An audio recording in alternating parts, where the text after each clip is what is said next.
الحمد لله رب العالمين والصلاة والسلام على رسولنا و نبینا محمد و علی آله و صحبه اجمعین.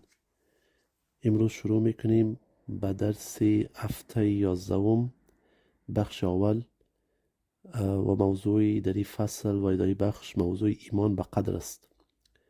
مثل که اگر یادتان باشه در اوایل یادآور شدیم حدیث جبرئیل علیه السلام را که از رسول الله صلی الله علیه و پرسیدند که ایمان چیست و رسول الله صلی الله علیه وسلم به جوابشان پاسخ دادند که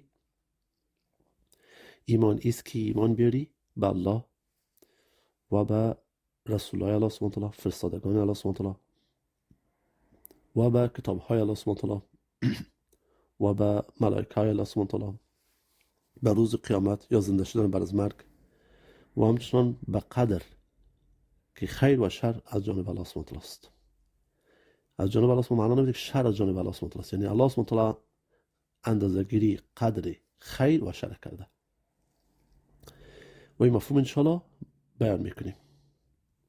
فرقه ناجیه که در اوایل دربارش صحبت کردیم، فرقه نجات یافته تا به روز قیامت پیروز و کامیاب، اهل سنت و جماعت ایمان دارن به قدر که خیر قدر و شر قدر، یعنی قدر هم خیر است هم شر است. و خود قدر معنا میته اصل که یعنی اندازه کردن یا اندازه گیری، مثل که الله سبحانه و تعالی در قرآن میفرمایند در سوره قمر آیت 49 این کل شیء خلقناه بقدر، به درستی ما هر چیز را خلق کردیم به اندازه لازمش.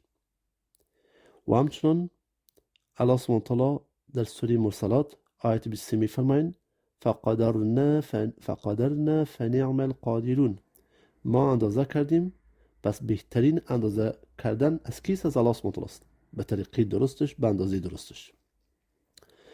و اما قضا کسته که ما قضا برای در یک میم قضا در لغت حکم معنا میده، به طور مسلم قاضی یک نفر حکم میکنه، و لغت قضا و قدر که میگیم قضا و قدر هر دویش اگر با هم دیگه یک جای استفاده شود یک مفهوم معنا رو میده، و اگر جدا استفاده شود هر کدامش از خود معنای خاص داره. که قدر یاد باشیم اندازه کردن چیزی، الله سبحانه و تعالی اما چیز اندازه گیریش کرد که چی در کجا باشه، چی وقت باشه، چی پیدا شه و چی خلق شه به این شکل. و این اول است، در ابتداست، در ازل اول سبحانه و تعالی که قدر اندازه گیری کل چیز کرد، این قدر است. و الله سبحانه در مقابل هر چیزی حکم میکنه، با حکم الله سبحانه و تعالی است. الله سبحانه و تعالی حکم کرد که قرآن نازل شه، الله سبحانه و تعالی امر کرد و حکم کرد برای جبرئیل اسلام که قرآن بر رسول الله اسلام به شکل وحی برسانه. پس یک است قضای حکم پروردگار در میان است. و همچنان در سوره فرقان الله سبحانه و تعالی میفرمایند که و خلق کل شیء فقدره تقدیرا، و خلق کرد هر چیز را پس به اندازه ساختش، به طریق درستش. و خودی قدر کست دروک است، یعنی که شر هم از قدر است و خیر هم از قدر است. و این معنا و مفهوم نمیده که شر از جانب الله سبحانه و تعالی است، یعنی که الله سبحانه و تعالی کس ذات نیست که شر کس برای مخلوق خود بخواهد، ولی الله سبحانه شر خلق کرده، یعنی شر هست و کس بر خاطر امتحان است و خیر همچنان است. وقتی ما میگیم که ایمان داریم به قدر، به خیرش و به شرش، مفهوم معنایی را بیان میکنه که شر کی یعنی چیزی که سبب مخالف طبیعت انسان باشه، وقتی بر انسان برسه او که سبب اذیت شوه. مخالف طبیعت معنا میتونه که طبیعتا انسان او دوست نداره، خوش نداره و سبب اذیتش میشه، باش مشکل پیش میشه. و خیر است که مطابق طبیعت انسان باشه، یعنی که به میل انسان باشه. وقتی بر انسان میرسه خوش میشه، از او کسی احساس راحتی و آرامش میکنه. پس این موضوع به این اعتبار است که وقتی که یک مسلمان به قضا و قدر ایمان می داشته باشه از منفعت‌های بسیار زیاد برخوردار میشه. اولی که با ایمان داشتن به قضا و قدر ایمان انسان مکمل میشه. و دومی است که قدر از جمله افعال الله سبحانه و تعالی است، و پس یک از تکمیل ایمان انسان به ربوبیت میشه. و همچنان انسان وقتی به قضا و قدر ایمان می داشته باشه، غم و رنجش بالاش کم میشه. وقتی بالاش مرض همه میگه از جانب الله سبحانه و تعالی. پس از جانب الله سبحانه و تعالی بالای مؤمن چیزی که میگه دو شر نمی باشه هیچ وقتی، مگر خود انسان اگر به دست خود شر کس پخش کنه و سبب شر بر خود شود. و اگر یادتون باشه یک دعای رو خواندیم که رسول الله میفرمود که اللهم انی اعوذ بک من شر نفسی، یا الله من پناه میبرم بر تو از شر خودم. یعنی خود انسان سبب شر بر خود میشه. پس الله سبحانه و تعالی شر خلق نکرده به شکلی که شر کس باید باشه و مردم کس باید شر انجام بده، بلکه که شر است، یعنی شر یک چیزی که در قدر اندازه‌گیری الله سبحانه و تعالی است و دوم که حکمت است. همین شر است که مردم کس به طور مثال سبب ازی میشه که رجوع میکنه به پروردگار میان، یعنی بشر به طور مثال بهش مرض میرسه، یک حادثه بهش رخ میده، اعضای فامیل از دست میده و امثال از او. یک عمل بد را انجام میده، مرتکب عمل میشه که سبب شر میشه. پس انسان اعمالش سبب شر میشه، خود اعمال انسان سبب شر میشه. مثل که الله سبحانه و تعالی میفرماید که ظهر الفساد فی البر والبحر، فساد پخش شد در خشکه و در بحر، بما کسبت ایدی الناس، به سبب چی؟ به سبب آن چیزی که انسان ها کرده بودن به دست خود. لیذیقهم بعض الذی عملوا، تا بچشانی بر ایشان بعض چیزی که به دلیل چیزی کرده بودن، بعض چیزایی که ایشان انجام داده بودن. پس خود شر که سببش انسان است و یک چیز دیگه بوده میتونه. و یک از مفادهایی که یادآور شدیم که یک از حکمت‌هایی در تقدیر الله سبحانه و تعالی که انسان ایمان داشته باشه میست که قلبش آرامی باشه، آرامش حاصل میکنه و هیچ وقت دلش کدری نمی باشه که در پشیمانی به شکل باشه چرا شد. چون مسلمان باید هیچ وقت نگه چرا، اگر اتر میکردم اتر میشد، چیزی که تی شد او در قدر بود. پس به او ایمان میره و تسلیم میباشه و میفهمه که هر چیز بر مسلمان میرسه سبب خیر برش. حتی اگر شر ظاهرا بر شر میرسه در حقیقت که به خیر مسلمان است. چرا؟ به دلیل ازی که به طور مثال یک شخصی حتی خودش گناه کرده، عمل بد انجام داده و وقتی به یک مشکل گرفتار میشه و سبب دوری گناهاش میشه، سبب کمی از بین رفتن گناهاش میشه، سبب از این میشه که رجوع میکنه دوباره به پروردگار خود، سبب از این میشه که مرتبه و مقامش بلند میشه. و الله سبحانه میفرمایند در سوره تغابن آیه 11 و من یؤمن بالله یهدی قلبه، هر کسی که بر الله سبحانه تعالی ایمان داشته باشه قلبش هدایت میکنه. پس اگر یک شخص باشه مشکل در زندگی میرسه و او کسی یک روز جگرخون باشه خیره، دو روز باشه خیره، یک هفته باشه خیره، وقتی با ماها طول کشید پس خودش گناست. چرا؟ که در مقابل قضا و قدر الله سبحانه و تعالی یک کس فکر میکنه که اگر اتر میکردم اتر میشد چرا شد. این چرا یا یعنی در مقابل قدر و قضا و قدر الله سبحانه و تعالی ایمان درست و نداره و رضایت نداره. انسان در هر حالتی باید است که رضایت داشته باشه در مقابل قضا و قدر الله سبحانه و تعالی. و قدر کس به دو بخش تقسیم میشه. یکی قدری کونی است، یعنی که در کائنات که چی کس خورد بخوای یا نخوای با او میشه. به طور مثال باران میشه روز چهارشنبه 2025 ماه سپتامبر به طور مثال در فلان منطقه. دو کس خورد کس چیزی نداری، یعنی خورد کس دو کرام ایسی نداری، برگ از درخت میفته یا ایست که زلزله میشه. این چیز کونی است. یا آفتاب کس طلوع میکنه، آفتاب غروب میکنه. طبعا که سبب زلزله کس که میشه بعض وقت کس اعمال انسان است یا زیادتر وقت اعمال انسان است که الله بهشون نشان میده. و چیزهای طبیعی هم است که کونی است. و همچنین قدر شرعی است که انسان دو اختیار داره بکنه و یا نکنه. در قدر کونی انسان اختیار نداره، ولی انسان کس یعنی نمیتونه که بگه که دو کس اختیار داشته باشه و یک دخالت داشته باشه. ولی در قدر شرعی انسان کس الله باشه اختیار داره عطا کرده که انجام بده و یا نده. و امیر کس عقیده اهل سنت والجماعت است که قدر الله سبحانه و تعالی جبر نیست بالای ما، مثل جبریه میگن و مثل قدریه که میگن ما در وسط هستیم، نه جبریه واره کس غلو میکنیم و نه قدریه واره، بلکه در میان است اهل سنت والجماعت. و این میگه خوبی عقاید درست است که مسلمان به طریقه درستی ایمان داشته میتونه به پروردگار خود. و شیخ الاسلام ابن تیمیه در بخش دوم میفرمایند که والایمان بالقدر على درجتین، که ایمان به قدر به دو نوع است و به دو درجه است. کل درجه تضمن، که هر درجه کل درجه تتضمن شیئین، که هر درجه از یک است در خود کست دو چیز داره که در مورد بیان میکنه. یعنی که گفتار شیخ الاسلام ابن تیمیه که گفته شده به می دلیل که شرح داده میشه که واضح شود.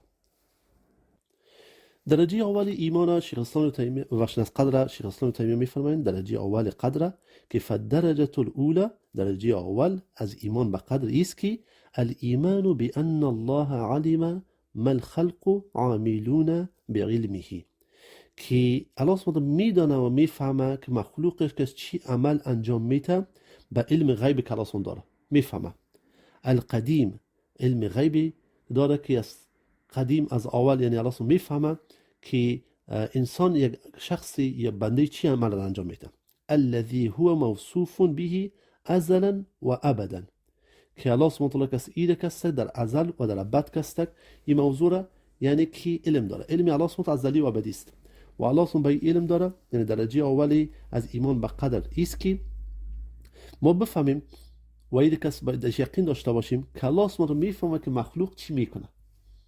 الله سبحانه میفهمه پیش از اینکه انسان خلق شوه که کی چی میکنه. پس این فهم است، این علم الله سبحانه است و این معنا مفهوم نمیده که انسان جبر شده چی باید بکنه. این فرق باید بفهمین. بعضی میگن خب الله میفهمه یعنی که پس بر ما یعنی که میگه جبر شد. نه، این علم الله سبحانه است. این جبر نیست باید کار بکنه. و اگر کس اینطور می بود که الله سبحانه میگفت که و نعوذ بالله که من نمیفهم مخلوق چی میکنه، مثل قدریه واری بازمی مخلوق میگفته که خیلی خالق است و نعوذ بالله که نمیفهمه، پس نفهمیدن خودش یک نقص است.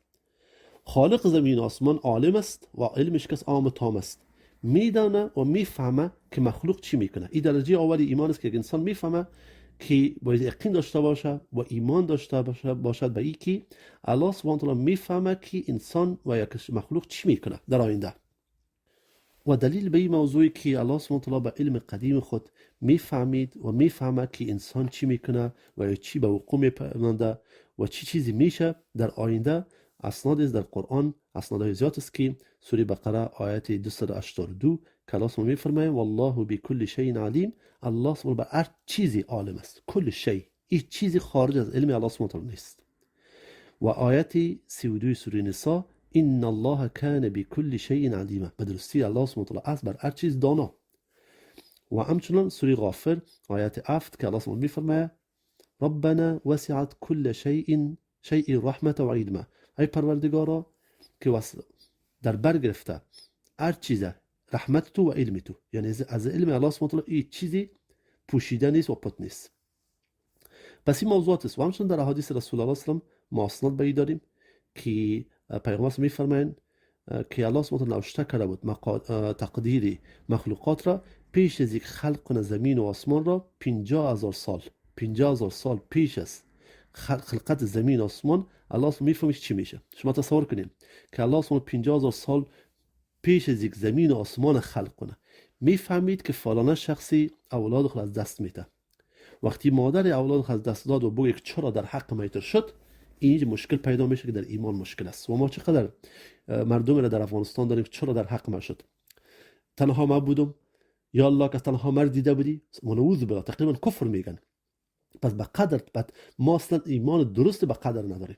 چقدر برادرها و خواهرای ماست که در تشویش می باشن اگر موترش کسی کار حادثه میشه و یا است که دستش مشکنه و یا است که کلا مشکل دیگه در زندگیش پیش میشه، کل عمر سالها ماها جگرخون می باشه به دلیل اینکه به قدر درست ایمان که تقدیر الله سبحانه و تعالی بود که با واسطه از الله سبحانه امتحان میکی. دار امتحان است، این جنت نیست که در هر چیزی به خواهش ما، به طریقی ما، به میل ما و بر فکر ما باشه.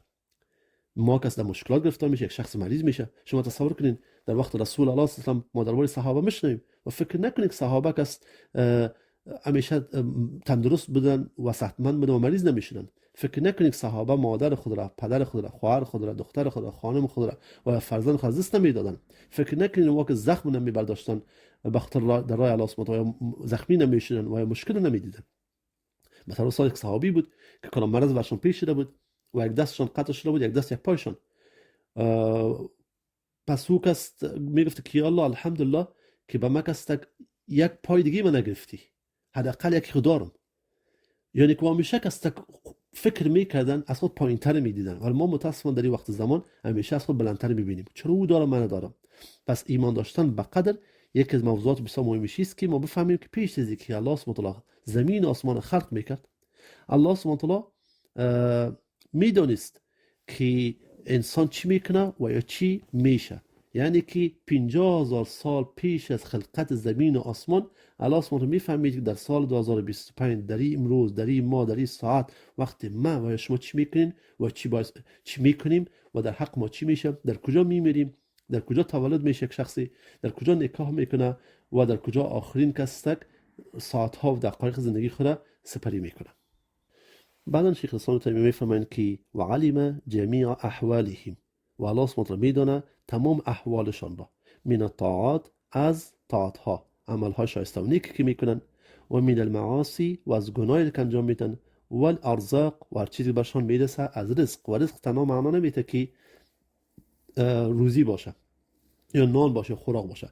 رزق در عربی معنا مفهوم میتر چیزی که الله بر انسان عطا میکنه، میتر رزق کس مال باشه، اولاد باشه، رزقهم الله، یعنی برشان الله عطا کرده، داده چی؟ اولاد بتونه سال. و الاجال و چیزی که برشان کس پیش میشه و وقوع میفته از عمرشان که چقدر عمر میکنه. ثم كتب الله في اللوح المحفوظ، بعدا الله سبحانه نوشته کرده همه را در لوح محفوظ، مقادیر الخلق، تقدیرهای خلق. یعنی الله کلش میفهمید و در لوح محفوظ این موضوعات نوشته کرد تمامشه، کی عمل خوب میکنه، کی عمل بد میکنه، چقدر عمر دارن، در کجا زندگی میکنن، به این شکل. به طور موضوع لوح محفوظ، لوح معنا میتونه که یک تبلت که میگیم، یا یک مثل یک سنگ که باشه، یا یک چیزی که امواره که می باشه، مثل یک لوحه واره که میگیم. محفوظ یعنی حفظ شده، در امان، هیچ کس در اون دسترسی نداره، دخالت نداره مگر ملائکه خاص را که الله سبحانه اجازه میده. ما نمیفهمیم لوح محفوظ چی است. ما نمیتونیم گفت که لوح محفوظ سنگ است، چوب است، از چی جور شده، به چه شکل است، ما دربارش معلومات نداریم. ولی ما مقدار میفهمیم که متنامق میگیم که والله اعلم، الله بهتر میفهمه. ما با ایمان داریم چرا با ما که ذکر شده در آیات های قرآن به او اشاره شده و در حدیث رسول الله صلی الله علیه و سلم. پس لوح محفوظ به نام لوح محفوظ داد میشه چرا که یعنی مثل پیشتر داشتیم محفوظ است، کس دو تغییر آورده نمیتونه و کسی کس دو دسترسی نداره مگر از دسترسی مخلوق، انسان ها و جنیات و شیاطین او در محفوظ است، مگر کس خواست ملائکه که الله سبحانه و تعالی اجازه بده. و چیزی در لوح محفوظ نوشته است بر ابد هیچ وقت او تغییر نمیه و یک از علمی ازلی و ابدی پروردگار عالمیان است. و مثل که میفهمیم که قرآن اول کس یعنی از لوح محفوظ در شب در رمضان، یک شب لیلة القدر که راست میفهمه که این انزلناه فی لیلة القدر، که ما نازل کردیم قرآن در لیلة القدر.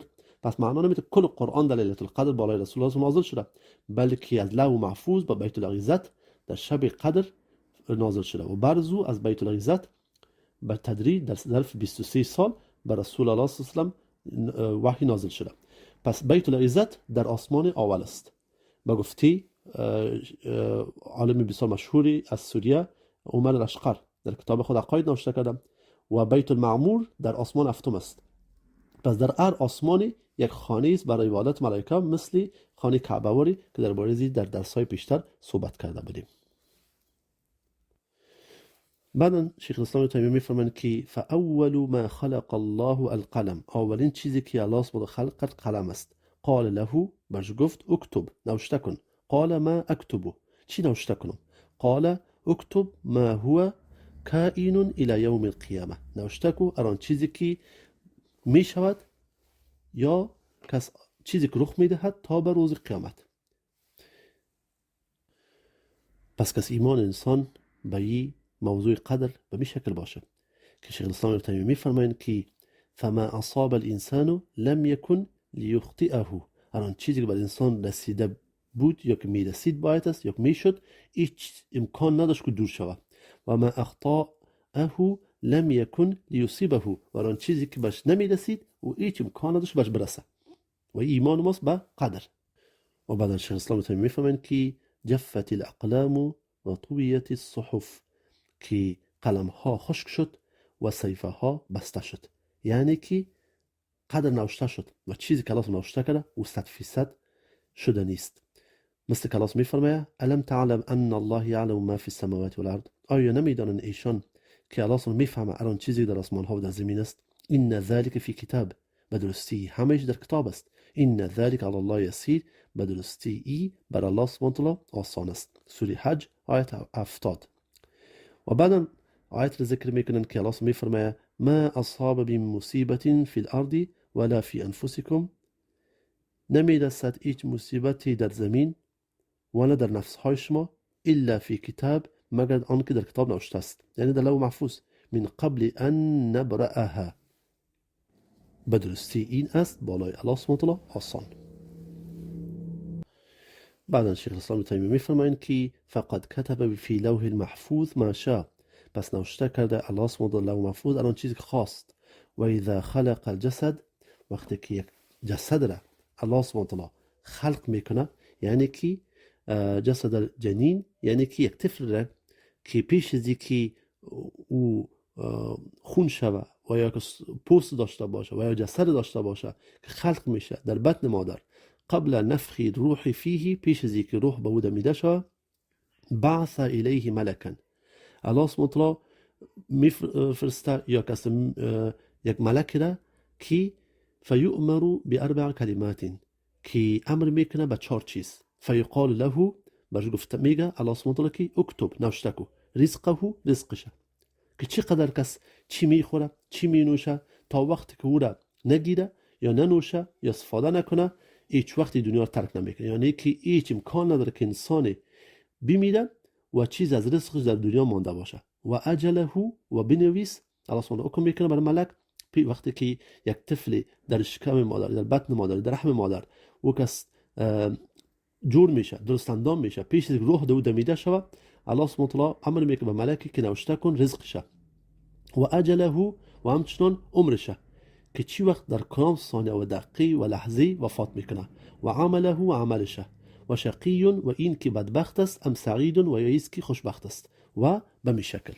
پس این موضوعی بسیار مهم است در عقاید که مسلمان کستک بفهمه به ایمان داشته باشه که یک طفلی وقتی که پیش از یک تولد شود، وقت در روح دمیده میشه، این تمام موضوعات کست نوشته میشه، تمام موضوعات در نوشته میشه. الله سبحانه و تعالی ملک رو میفرسته و بهش می نوشته که 4 چیزه، که 4 چیز را که یادآور شدین، که رزقشه و همچنان اجلشه یا عمرشه و عملشه و ایکش بدبخت است و یا خوشبخت می باشه. و این است تقدیر، و هذا التقدیر تابع لعلمه سبحانه وتعالى يكون في مواضع الجملة وتفصيلا.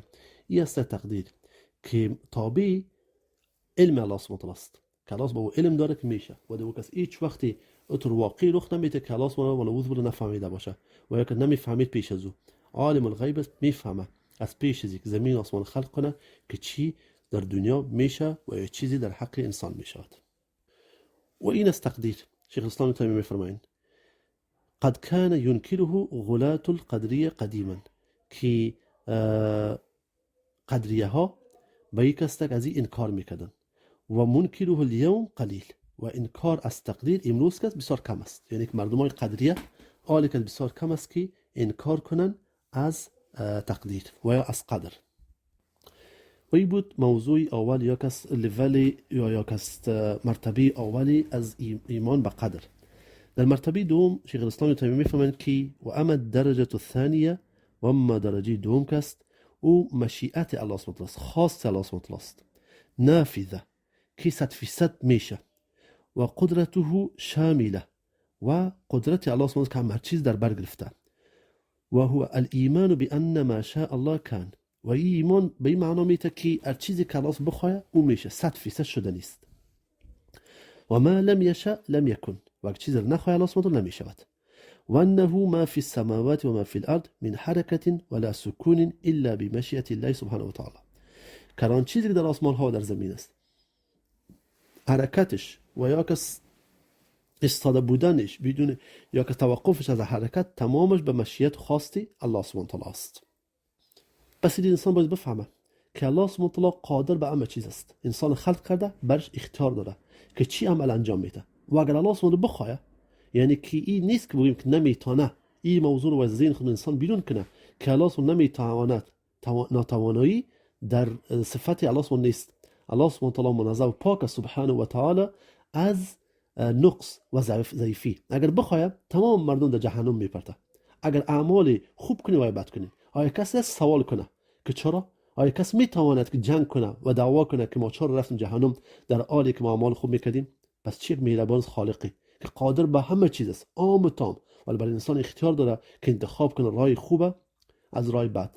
و بر علاوه از او تنها اینی که بهش گفته راه خوب خود پیدا کو، پیغمبرا فرستاده و در پالی از او این پیغمبرا که از زیاد شکنجه و زحمت و مشکل بخاطر زمین انسان دیده که برشان آمده و تا راهنماییشون که برای حق و کتاب ها فرستاده و ملائکه موظف کرده و برشان رحم کرده، راه ها رو برشان نشان میده، نشانه های قدرت خود را. ولی چقدر انسان غافل است و ناشکر است. شما تصور کنین اگر الله سبحانه و تعالی که ذات خالقی قادر است 100% امر میکرد و یا میگفت که من شما رو خلق کردم، هر کدامتان اعمال خوب و نیک بهترین هم کنین جهنم میرین، اگر اعمال بد هم کنین جهنم میرین. اینی خلقتتان است. آیا کس با خالق زمین آسمان جنگ کرده میتونست؟ الله اکبر.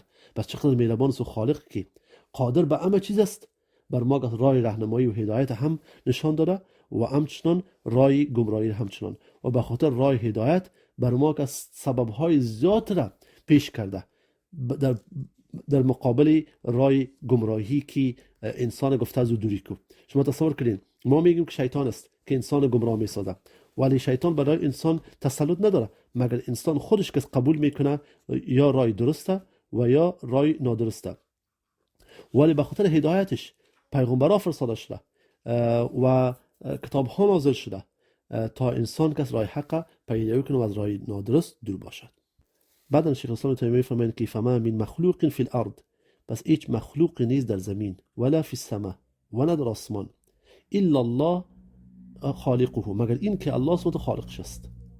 الا الله خالقه، مگر این که الله خالقش است. سبحانه، الله منزه و پاک است از نوع عیب نقصانی. لا خالق غیره، هیچ خالق بجز الله سبحانه نیست. ولا ربا سوا، و هیچ ربی بجز الله سبحانه نیست بر مخلوقات و بر کائنات. و به یک دلالت میکنه آیات های متعددی در قرآن و در احادیث رسول الله صلی الله علیه و احادیثی است که این موضوع را و در باریش که در فصل های گذشته و دروس گذشته صحبت کرده بودیم که ضرورت به شرح و تفصیل زیاد نیست. و مع ذلك و با وجود این فقد امر العباد، الله سبحانه امر کرده بنده ها را بطاعته، بطاعتش که طاعت کنند، و طاعت رسوله و بطاعت پیغمبرایش، و نهاهم عن معصیه و ایشان را منع کرده از گناه. الله سبحانه خالق زمین آسمان است. این چیزی را بالای انسان که فرض نگردانیده که انسان توانایی کردن و یا انجام دادن کار نداره. الله سبحانه قرآن میفرماید سبحانه و تعالی لا یکلف الله نفسا الا وسعها، که الله سبحانه مکلف نمیسازه هیچ نفسی مگر به قدر توانش. اگر الله سبحانه نماز را 5 وقت فرض کرده گردانیده، پس دلیل که با ما ثابت است که انسان توانایی ادا کردن 5 وقت نماز را داره. و الله میفرماید که لا نکلف نفسا الا وسعها، و ما مکلف نمیسازیم هیچ نفس را بر هیچ عملی، مفهوم آیت الا وسعها مگر یک توانایی زور داره. و خالق زمین آسمان الله سبحانه دوست داره و هو سبحانه یحب المتقین، متقیاره، و المحسنین و کسان را که هر چیز به طریق نیکو بهترین انجام میده، و المقسطین و کسانی که عادل هستند و بعد عدالت کس انجام میتن کاره. الله سبحانه قرآن میفرماید که و احسینو، و عملهای شایسته و نیک و بهترین را انجام بدین به بهترین وجهش. ان الله یحب المحسنین، الله سبحانه محسنان را دوست داره. و احسان چیست؟ در اول در بارش یادآور شدیم که احسان است که الله سبحانه عبادت کنی مثل که الله سبحانه میبینی. و اگر این که تصور کردن نمیتونی، که الله سبحانه دیدن نمیتونی، پس بفهم که الله سبحانه میبینه.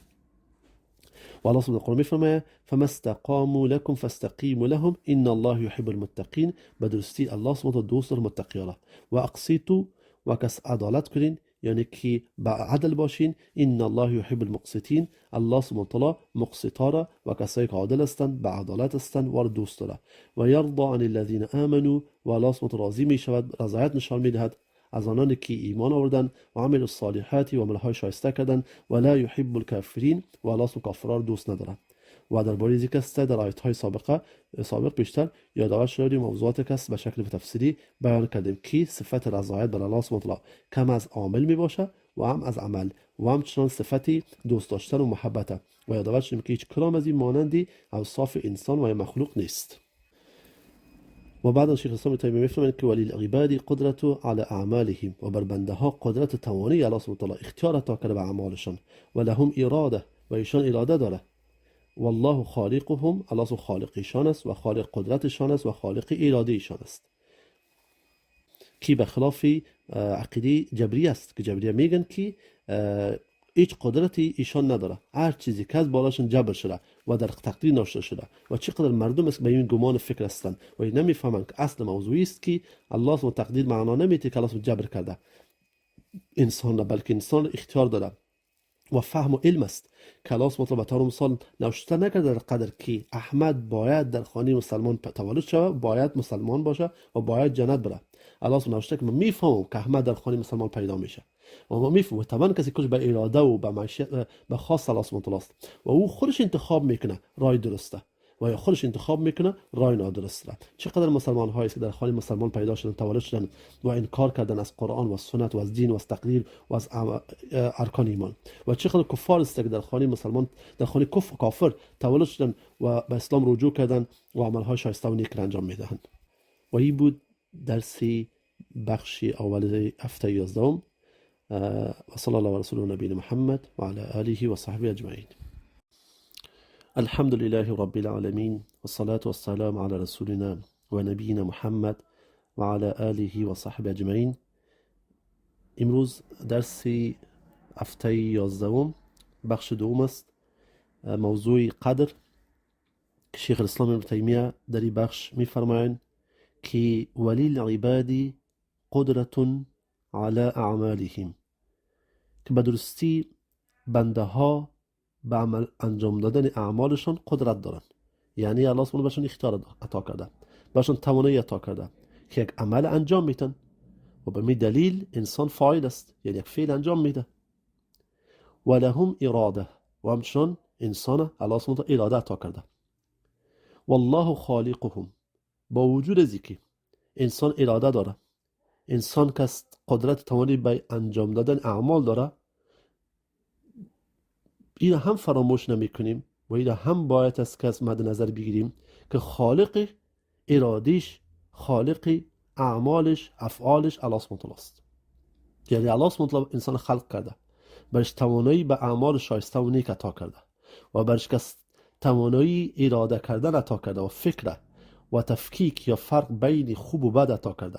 پس خالق الله سبحانه است و همون خالق بر انسان اختیار زیر داده که بین خوب و بد انتخاب کنه. و خالق قدرتهم و ارادتهم، و الله سبحانه خالق قدرتشان، توانایی انسان و اراده انسان است. کما قال تعالی، چنان که الله سبحانه میفرمایند لمن شاء منکم ان یستقیم، هر کسی از شما که بخواه که یعنی که به طریقی درست باشه و یا که بر راه راست باشه و یا که راه راست انتخاب کنه یا در راه راست کس برود. و ما تشاءون، و نمیخواهید شما الا ان یشاء الله، مگر آن چیزی که الله خواسته باشه، رب العالمین، پروردگار عالمیان. در این آیت و در این موضوعات را که شیخ الاسلام تیمیه ذکر کردن، رد به گروه قدریه و جبریه است. جبریه میگن که انسان جبر شده، مثل که به ارتباط بیشتر صحبت کردیم، و هیچ اختیار نداره و تمام اعمال کس بالاش جبر شده. پس یک کس الله میفرماید لمن شاء منکم یستقیم، الله سبحانه و تعالی برش کس اختیار داره که هر کرام از شما بخواهید در راه راست بگرده، در راه راست باشه و راه راست انتخاب کنه. پس یک از رد از بالای قدریه و جبریه. و بخش دوم آیت همچنان رد از بالای قدریه که میگن که یعنی که انسان، جبریه و قدریه که مفکورایی که دارن که جبریه یادآور شدیم که میگه بالای انسان کست، یعنی که جبر شده و هیچ اختیار نداره و هیچ اراده نداره.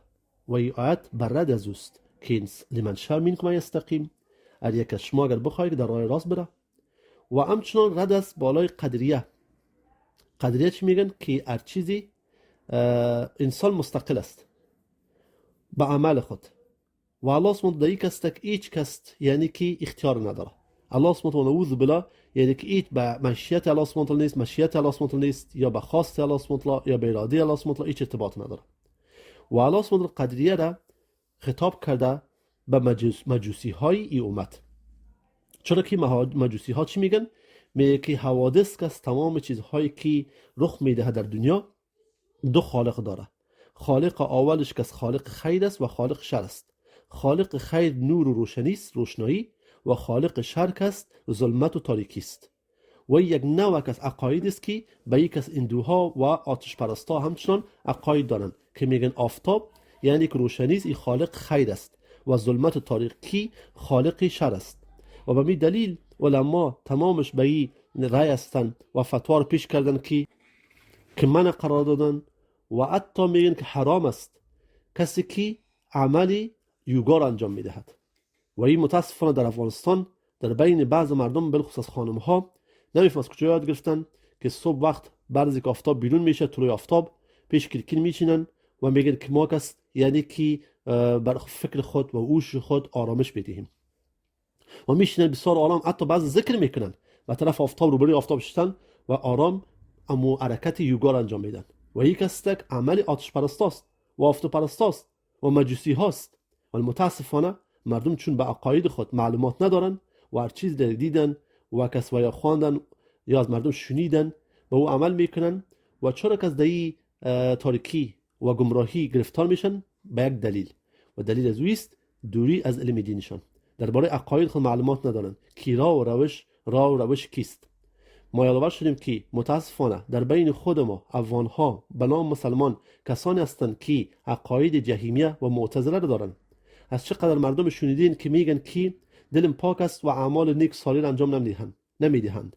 عین عقاید معتزله و جهمیه که میگن که یک بار که انسان ایمان آورد بس کافی است و ایمان کس نه بلند میشه نه زیاد میشه و نه کم میشود، نه در اعمال بد کس کدام تغییری در ایمان کس میاره. ایمان تمام مردم مانند ایمان ابوبکر و عمر و پیغمبر است و نعوذ بالله.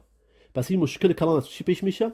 از اینکه مردم درباره دین خود معلومات ندارن و به می دلیل کستک به کفر و به گناه ها و عمل های ناشایسته و بد روبرو میشن.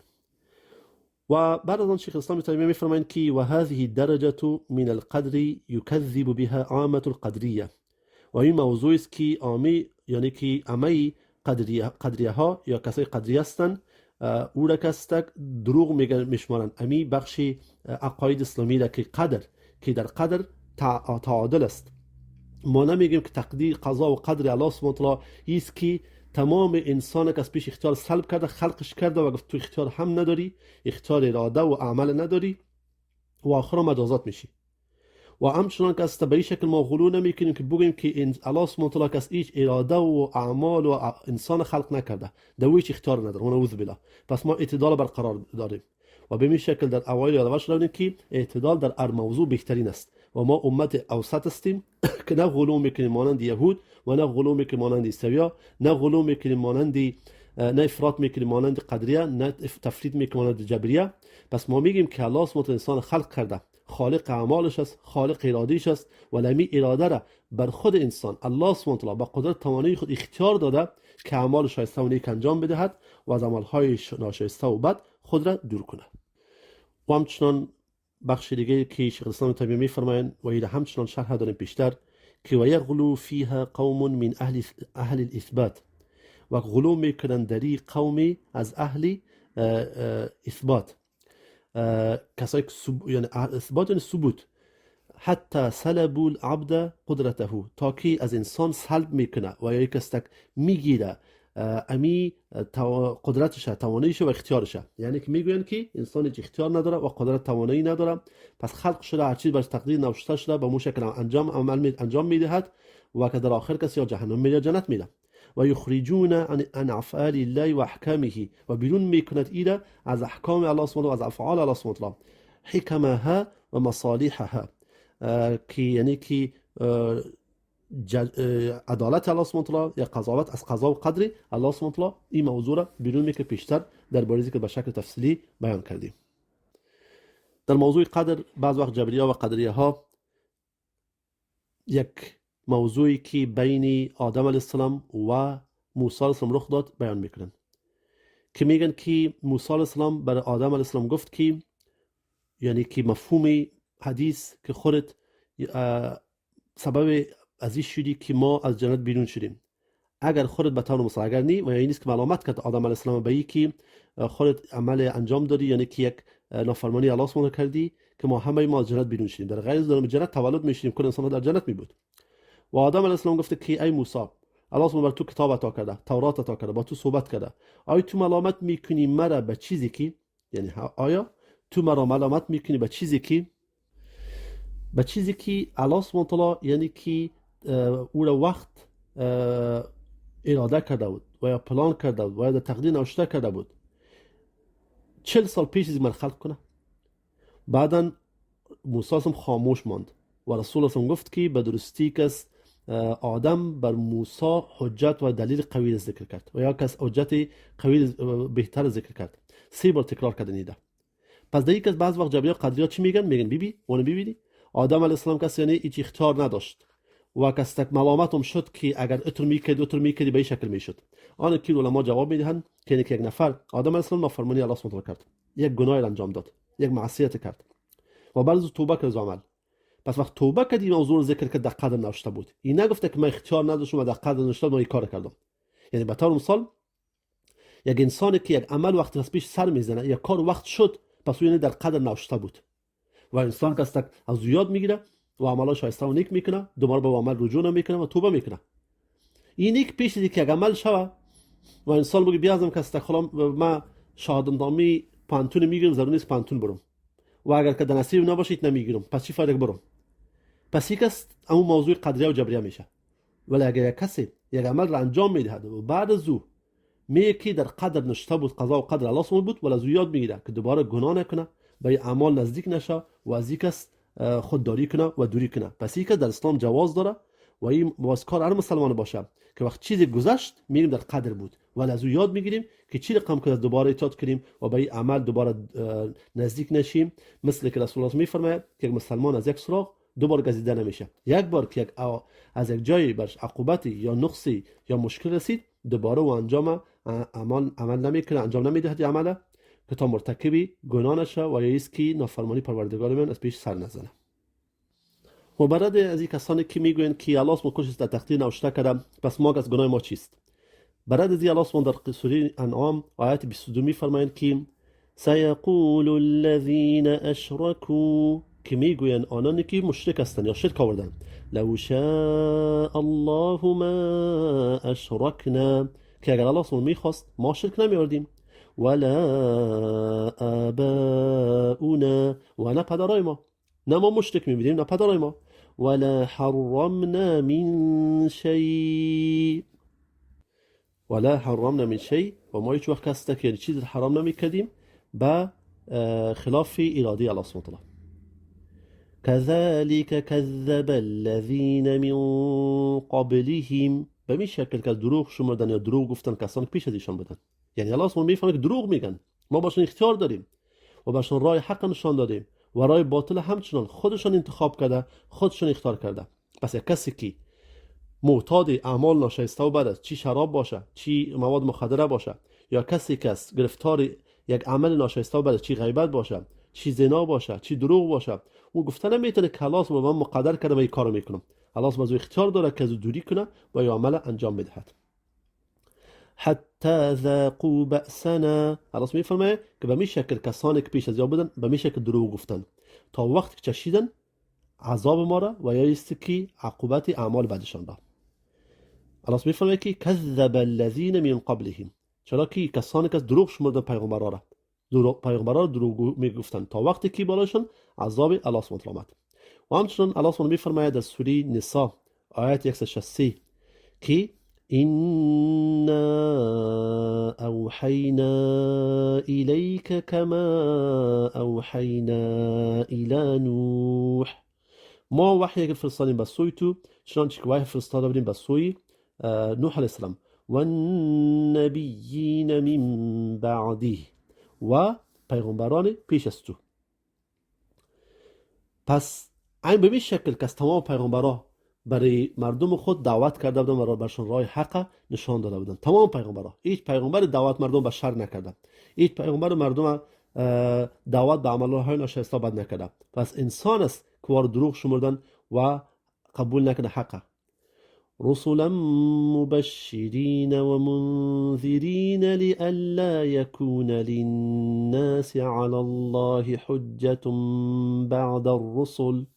الله میفرماید که این پیغمبر هستند بشارت دهنده و نظارت دهنده تا نباشد انسانها، یعنی که انسانها کرام حجتی یا دلیلی بالای الله سبحانه و تعالی بعد از آمدن پیغمبرها، که به ما کس نامده بود که راه حق نشان بده، به ما کس نگفته بود.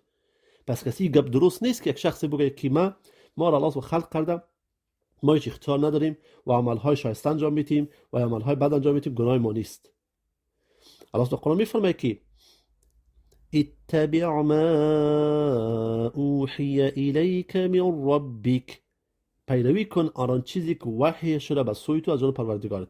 لا اله الا هو و اعرض عن المشرکین ولو شاء الله ما اشرکوا، و هیچ معبود نیست بر حق مگر الله سبحانه و تعالی، و رو بگردن از مشرکا، و اگر الله میخواست یا شرک نمیاردن. و ما جعلناک علیهم حفیظا، و ما تو نگردانیدیم بالایشان نگهبان. و ما انت علیهم بوکیل. پس در این آیت که الله میفرماید که اگر الله میخواست شرک نمیاردن، معنا نمیده که این الله ما رو گفته شرک بیارید، مگر یعنی الله سبحانه و تعالی قادر به این است که راه شرک انتخاب کرده بودن، اگر الله میخواست از راه دورشون میکرد. پس دیگه که باز همو عدالت اعتدال مد نظر میگیریم که الله سبحانه انسان خلق کرده، بهش راه راست هم نشان داده و راه شر همچنان، راه خیر و راه شر خودش انتخاب میکنه، و اگر الله سبحانه بخواد میتونه یک شخص کسی هدایت کنه، بهش که راههای دروازه های رحمت و هدایت دیگه باز کنه، و اگر الله بخواد میتونه که او قادر است که هیچ شخص شرک نبره، هیچ کس کفر نکنه اعمال انجام نده. و این معنا و مفهوم نمیده که الله میخواد که شرک انجام بده و کفر. الله سبحانه خلقشان کرده، بهشون اراده داده و فکر داده، ذهن داده، پیغمبران رو فرستاده، کتاب‌ها نازل کرده تا راه خوب انتخاب کنن. پس و اختیار داره که چی انتخاب میکنه. ولی الله قادر به این است که اگر بخواد کل مردم که مسلمان باشه، هیچ کس کافر نباشه. این مفهوم معنا نمیده که بس انسان کس جبر شده که تو باید کفر بکنی و شرک انجام بدی. شما تصور کنید الله سبحانه و تعالی پیغمبران فرستاده و کتاب‌ها نازل کرده و بعد از اینکه باید کجا بر ساتری است و نعوذ بالله مسخرگی است که باز انسان خلق کرده و توی صلاحیت نداری. پس نعوذ بالله سبحان الله، الله سبحانه پاک است از این موضوعاتی که انسان به او وصف میکنه. الله سبحانه تعالی پس قدریه و جبریه در حقیقت است و تو فکر میکنه که الله سبحانه همه چیز عبث جور کرده بر ساتری و بر انسان خلق کرده، بهش اختیار نداره و در اخیر بهش میگه که تو جهنم میری، که چیز که در عقل سالم جور نمیاد. و بعدا شیخ الاسلام ابن تیمیه در فصل دیگر موضوع ایمان بیان میکنن و میگن که فصل یعنی فصلی و من اصول اهل السنه والجماعه و جمله اصول و موضوعات اصلی و یک تعدابی و یایست که موضوعات مهمی از ایمان اهل السنه و الجماعت است که ان الدین و الایمان قول و عمل، که دین و ایمان گفتار و عمل است. تنها به این نمیشه که یک شخص بگه لا اله الا الله و کامیاب شد، باید عمل کنه. تنها به این نمیشه که کسی بگه که من صبر میکنم، باید صبر پیاده کنه. تنها به این نمیشه که کسی بگه من الله سبحانه دوست دارم، باید کسی رو ثبوت کنه. و تنها به این نمیشه که یک شخص بگه قلبم پاک است. قلب پاک از اعمال پاک معلوم میشه. قول القلب واللسان، گفتار قلب و لسان و زبان، و عمل القلب واللسان والجوارح، و عمل قلب و لسان و جوارح. یعنی قول قلب یعنی چیزی که در قلبت میگرده، پس اون کس انجام میتی با واسطه قلبت. به طور مثال در قلبت کس خودت کس میگی که من اخلاص دارم، پس اخلاص در عمل پیاده میکنی. در قلبت کس میگیم یعنی که موضوعی است که مثال براتون یادآور میشیم که اگه انسان اراده میکنه که در قلب خود کسی موضوع که در ذهن خطور میکنه و در فکر خود میاره که من به طور مثال ایمان دارم، پس به عمل رو پیاده میکنم. هیچ امکان نداره که کسی قلب سالم داشته باشه و اعمالهای فاسد، و هیچ امکان نداره کسی اعمال فاسد داشته باشه و قلب سالم. پس اعمال صالح از قلب صالح معلوم میشه. مثل که ابن قیم جوزی میفرمایند که قلب مثل یک کاسه است و زبان مثل یک قاشق است یا کفگیر است که هر چیزی به زبان میگه از قلب بیرون میکنه و اصلا از قلب بیرون میشه. بعض مردم میگن قلبم پاک است، من در زبان ترت هستم. نه، چیزی به زبان میگم قلبت است. بعض مردم میگن که من در قلب خودی چیز ندارم، تنها در زبان دارم. پس چیز به زبان میگه اگه سبب اذیت مردم میشه، چیز بد است و اصلا از اون قلبت بیرون شده. پس باز میگردیم به قول ابن قیم جوزی رحمه الله که میفرمایند که قلب کاسه است و که زبان قاشق است. هر چیزی که به زبان میگی و از قلب بیرون میکنه. پس ایمان چیست؟ ایمان کست در لغت به معنی مفهوم مختلف داره.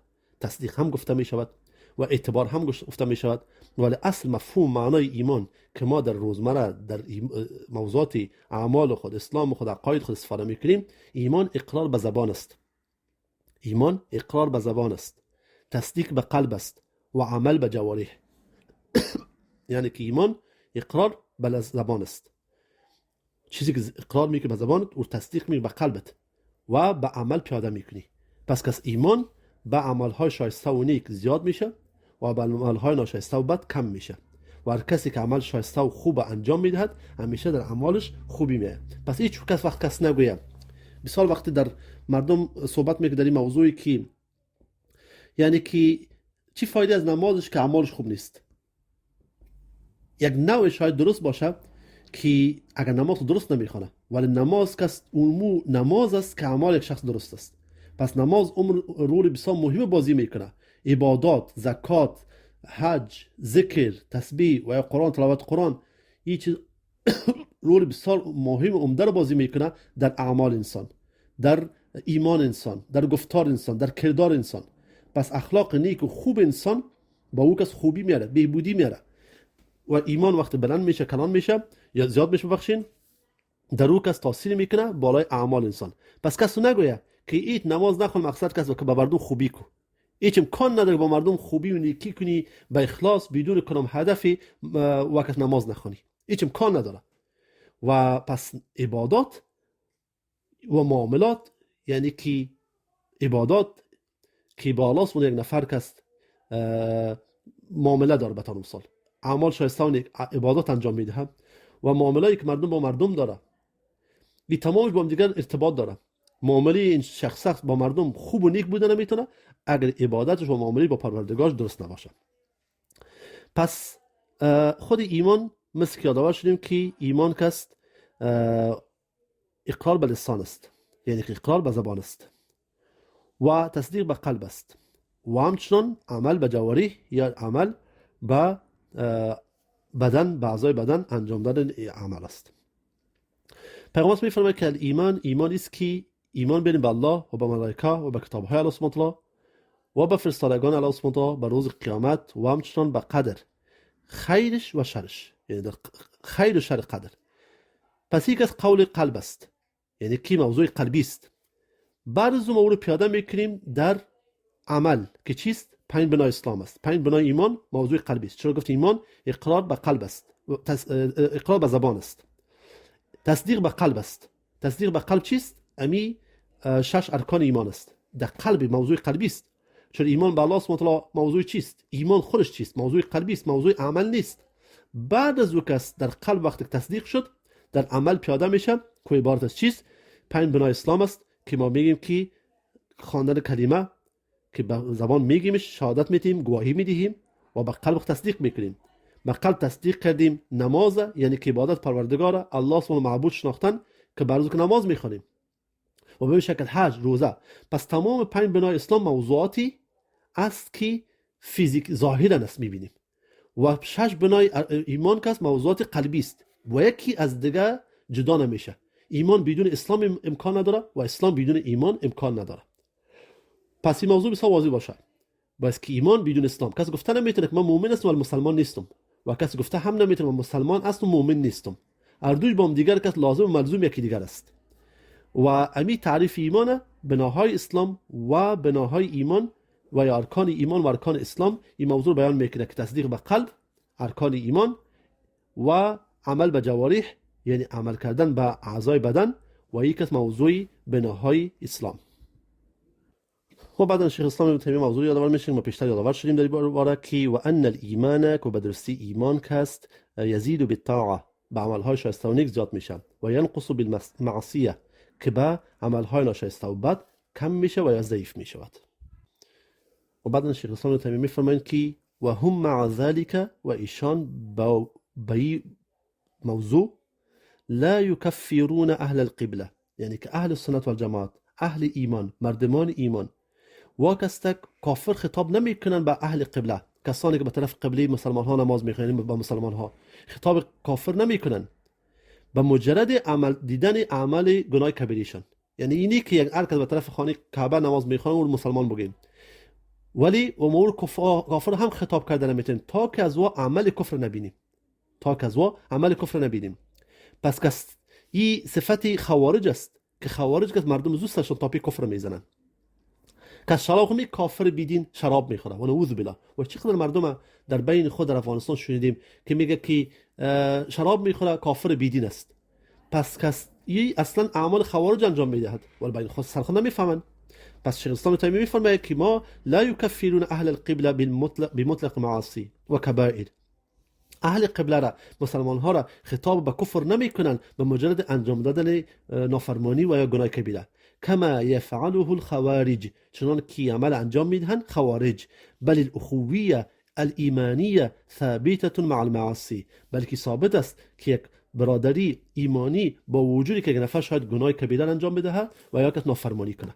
پس این موضوع بسیار مهم است که کار خوارج است که بالای مردم کس تاپی کفر میزنن و مردم کس کافر خطاب میکنن به انجام دادن گناه های کبیره.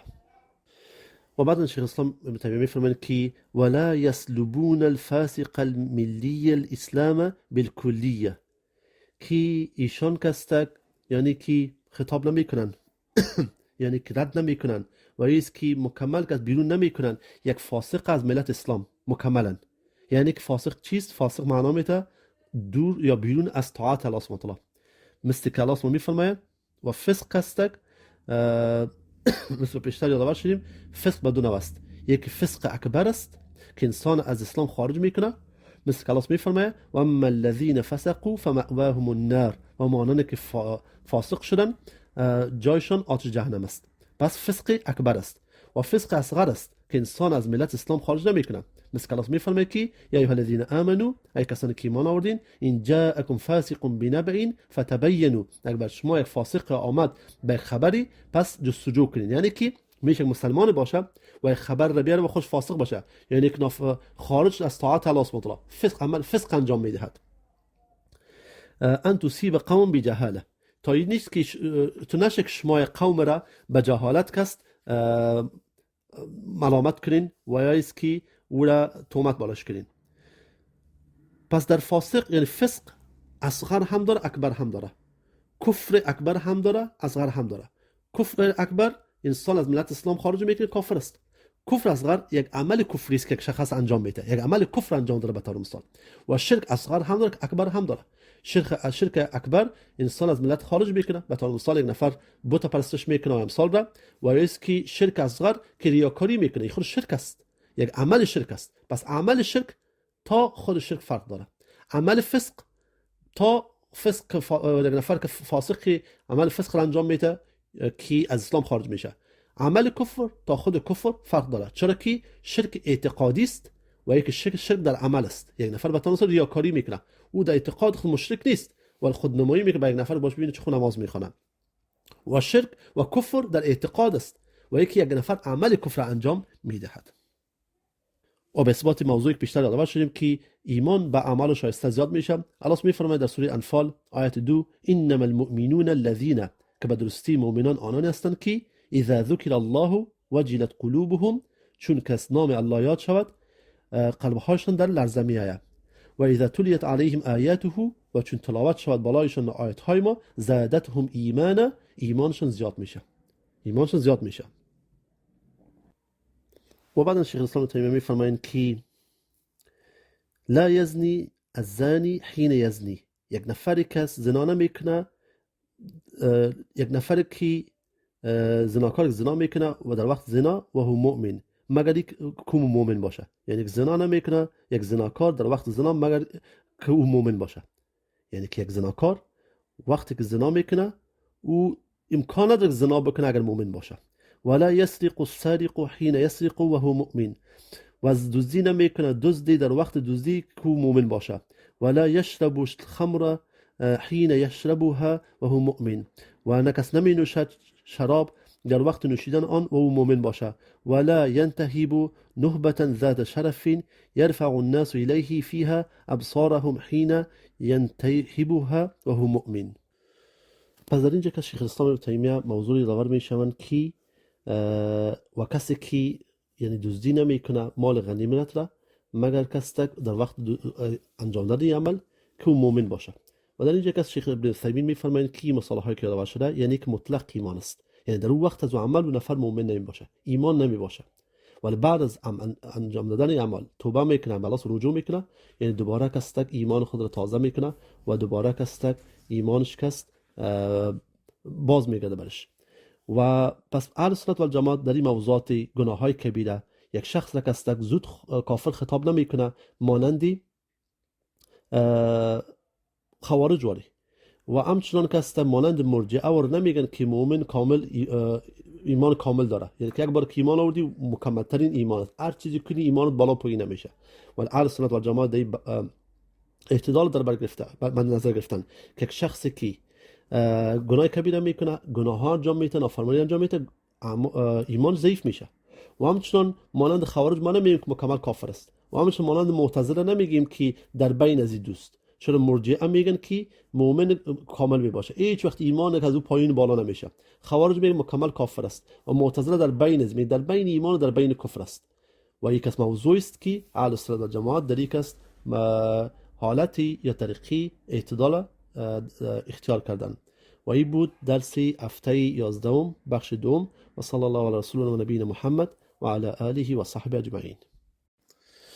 الحمد لله والصلاة والسلام على رسولنا و نبینا محمد و علی آله و صحبه اجمعین.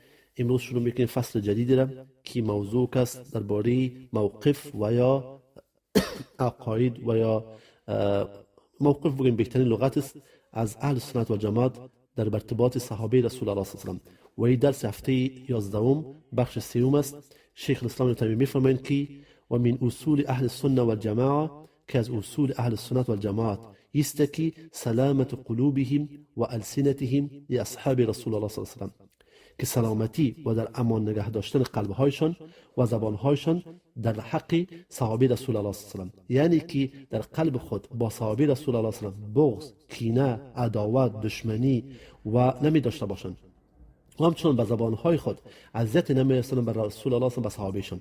در اینجا شیخ الاسلام ابن تیمیه نگفته افعالشان که افعال خود نگاه کنن از اذیت رساندن به صحابه رسول الله صلی الله علیه و سلم، بلکه گفته قلوب و السنتهم، چرا که حتی اگر کسی امروز قبر یک صحابه رو باز کنه و نعوذ بالله بی احترامی کنه، بر از وقت یعنی چیزی نمیرسه و این کار کسی یعنی که نمیکنه کسی، ولی در مجموع عمل را که از پیش مسلمان شاید سر بزنه و ایست که شاید در قلب خود و از این مال الله نگاه کنه که بغض و عداوت دشمنی داشته باشه در مقابل صحابه رسول الله صلی الله علیه و سلم، و همچنان در زبان خود چیزی بد را بگی در مقابل صحابه رسول الله صلی الله علیه و سلم. ما باید تمام صحابه رسول الله صلی الله علیه و سلم دوست داشته باشیم و برشون دعا کنیم و برادرای مسلمان ما هستند، و اگر می‌بینیم که الله سبحانه و مرتبه و مقام بلند عطا کرده، بهترین طریقه است که یک مسلمان به پروردگار خود دعا کنه که یا الله بر ما هم عطا کن و بر برادرای مسلمان ما که صحابه بودند که برادرای ما هستند و از ما که پیش آمدن و دین اسلام کمک کردن، با رسول الله صلی الله علیه و سلم همکاری کردن، پس ما کل ما جنت فرصت نصیب کن. جنت جای خود نیست. چرا انسان که بغض، عداوت، بخیلی داشته باشه در مقابل مردم؟ الله سبحانه قرآن میفرماید که واسال الله من فضلی، الله سبحانه از فضل رحمتش بخواین. چرا کسی انسان بخیلی کنه؟ حتی در این وقت زمانی که اگر پیش کسی مال را میبینه، اولاد را میبینه، یک چیزی را میبینه که فضیلت الله باشه عطا کرده، از پروردگار میان میخواه، نه ای که در مقابل کسی بخیلی کنه و یا دشمنی کنه یا عداوت کنه. اگر کسی موتر داره، مال داره و یا است که خانی داره، او کسی به او زحمت کشیده و الله باشه عطا کرده، پس کس ما زحمت از اون شخصه، حرق ریزی از اون شخصه نادیده میگیریم و مجرد دیدیم با موتر را که موتر می داشته باشه کسی و یا خانی می داشته باشه و یا مال می داشته باشه، در مقابل از او بخیلی میکنیم که صفت مسلمانی است. پس در امان داشته باشه اهل سنت و الجماعت، این عقایدشان است، اصولش است که مسلمان زبان خود را و قلب خود را از عداوت، دشمنی، بغض، بد گفتن و از غیبت کردن در مقابل صحابه رسول الله صلی الله علیه و سلم و همچنان که مؤلف کتاب که شیخ الاسلام ابن تیمیه این موضوع که ثابت میکنن با آیت قرآن که کما وصفهم الله به فی قوله تعالی، چنان که الله سبحانه وصف کرده صحابه را در قول خود در قرآن که والذین جاءوا من بعدهم، و آنانی که میان بعد از ایشان یعنی بعد صحابه مثل ما هستیم، یقولون ربنا اغفر لنا، یا ربنا اغفر لنا، که میگوین که پروردگارا ببخش ما را، ولاخواننا الذین سبقونا بالایمان، و برادرای ما را که سبقت جستن از ما در ایمان که صحابه هستند، ولا تجعل في قلوبنا غلا للذين آمنوا، و نگردان در قلبهای ما غل یعنی که کینه، بغض، عداوت یا بدی با کسانی که ایمان آوردن. ربنا انك رؤوف رحیم، ای پروردگارا تو رؤوف و مهربان هستی.